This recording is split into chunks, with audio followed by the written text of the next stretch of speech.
Yo guys, today we are continuing with the Ace Attorney reviews / retrospective, and today we are looking at the second case of the series, Turnabout Sisters. How do I feel about this case?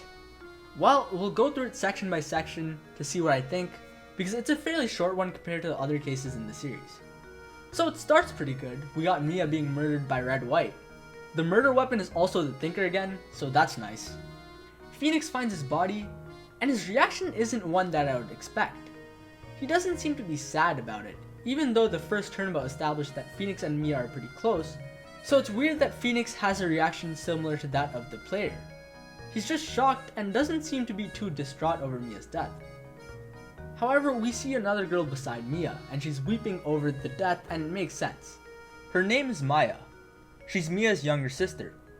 She passes out due to shock, sadness, and just wild emotions, and then she gets arrested by Detective Gumshoe because her name is written on the receipt with blood.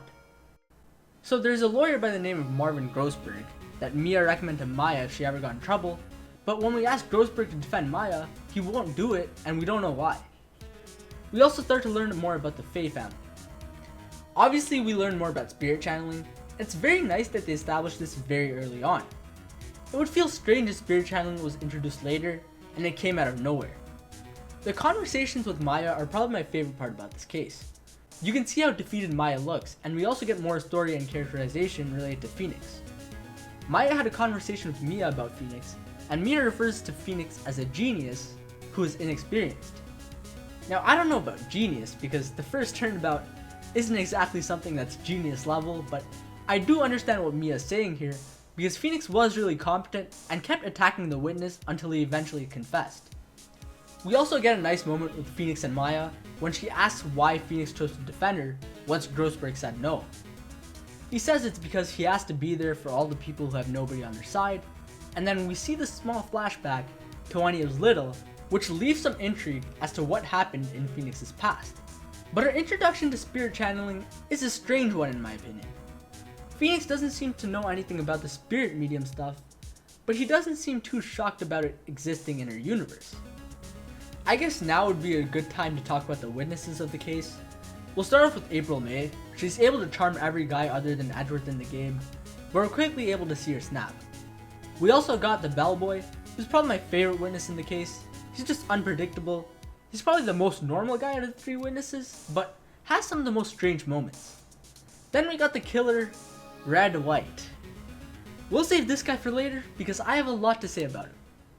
For now, let's talk about the investigation segments because this is the first time we see them. We can move from area to area, we can talk, and we can present evidence. Since this isn't my first time playing the game, I can't really tell you how easy it is to get used to the investigation mechanics. You're not really told how to play the investigations. You're not told whether you have to go through every single statement when you talk to someone. You're not told what to examine. You just have to figure it out. What I will say is, I did have a few moments where I didn't really know what to do. Now, I didn't get stuck or anything. After a while, I just figured out where to go and what I had to do, but I find this interesting because I played Ace Attorney Investigations 1 immediately before I played this game, and in that game, I constantly knew what to do, where in this game, I did have to figure it out for myself.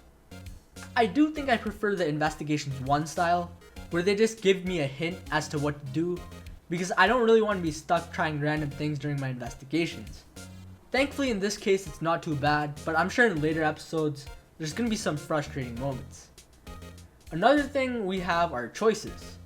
We have a lot of choices we can make that don't affect the game in any way whatsoever, but I think it's fun to see different kinds of dialogue, and oftentimes I do think about what choice I want to make in order to get some funny dialogue. Now let's talk about the first trial. I don't really want to talk about the mystery because it's very similar to the first turnabout. It's just certain details such as the blackout and the Thinker saying the time have been replaced with wiretapping, a bloody note, and a broken lamp. What I do want to talk about is Miles Edgeworth. He's a prosecutor that is supposed to be very threatening. Phoenix said that he'll do anything for a guilty verdict, and he hasn't lost a single case in 4 years. However, he doesn't feel like a threat. He is a bit of a douche. He describes Mia's lawyer tactics as cowardly, which pisses off Phoenix, but he's not the prodigy that he's built up to be. He pulls the famous trick of the outdated autopsy. He brings up a point about having to prove when the clockwork for the thinker was removed. He also tries to hide that Red White was a witness to the crime, but hiding this fact is actually what leads to the second day of the trial and gives us another chance. Our introduction to Gumshoe is nothing special. He's the goofy detective we all know and love, but he doesn't really get much screen time in this case. What is interesting is the conversation Phoenix and Gumshoe have about Edgeworth. Phoenix describes Edgeworth as a ruthless prosecutor who'll do anything for a guilty verdict, while Gumshoe thinks Phoenix is demonizing Edgeworth too much. However, Gumshoe does agree that Edgeworth being on the case basically means Maya is going to be declared guilty. It just feels odd that we won so easily, but it's all probably because of this one character, Red White. Red White might be the single worst part of the case. There's a lot of problems I have with this guy. So this guy is built up to be a really huge threat, even more so than Edgeworth. He punches us, and he says we can't charge him with assault, because apparently we will be found guilty instead of him if we try calling the cops. Apparently the police and courts do his bidding. Phoenix does question if this kind of control is possible. After all, this guy could be bluffing. It's now a good time to go over the overarching story built up in this case, because Red White is connected to it. 15 years ago, the police ran out of clues on a case, and decided to use the spirit medium to channel the victim. The victim could then tell the police who killed them, but the accused person ended up being innocent. The spirit medium who was used in this case was targeted by the press and called a sham, so she disappeared from the public eye. The spirit medium was Mia and Maya Faye's mother, Misty Faye. Now the police wanted to keep this a secret that they used the spirit medium of a case, but a few people knew about this. Marvin Grossberg was one of them, as he was a lawyer. However, Grossberg leaked this information to Red White in exchange for a lot of money. The police were looking for the person that leaked the information, so Mr. White decided to blackmail Grossberg to keep this information a secret. So here's the weird part. We go into the office, Phoenix calls him out for being the killer, and then Red White does the dumbest thing you could do. He decides to testify in court. This guy's in cahoots with the chief prosecutor. The chief prosecutor knew Red White was connected to the case, but didn't care if he didn't testify, because Red White has influence over everyone. But this guy, Red White, decides to go testify all because Phoenix Wright called him out for being the killer. He had such an easy win, but now he gives himself a chance to get caught. Also, this guy just tells the chief prosecutor that Phoenix is the killer, and that's enough to get Phoenix arrested. Red White also has ties to lawyers, so he claims he can just manipulate the trial in his favor by giving Phoenix an inept lawyer. So Phoenix just ends up defending himself. We get to the trial and we see that Red White has influence on the judge and Edgeworth as well. But then when we start cross-examining him, he goes down as easily as Frank saw it. It's really underwhelming because he's built up like he would be the final boss of the game.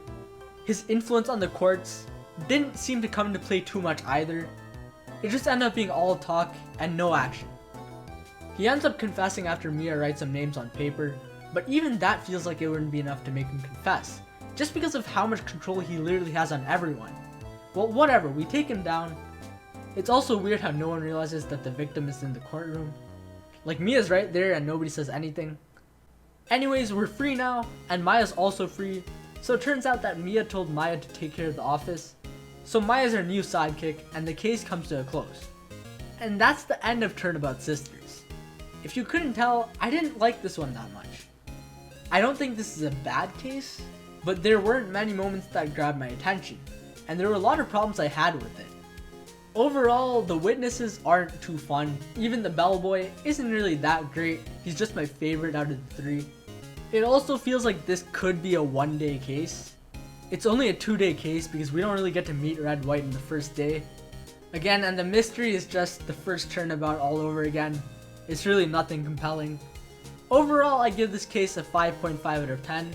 It's meh, and yeah, I think I slightly prefer the first turnabout. But the overarching story built up in this trial is good, and the characterization of people like Maya and Phoenix was good.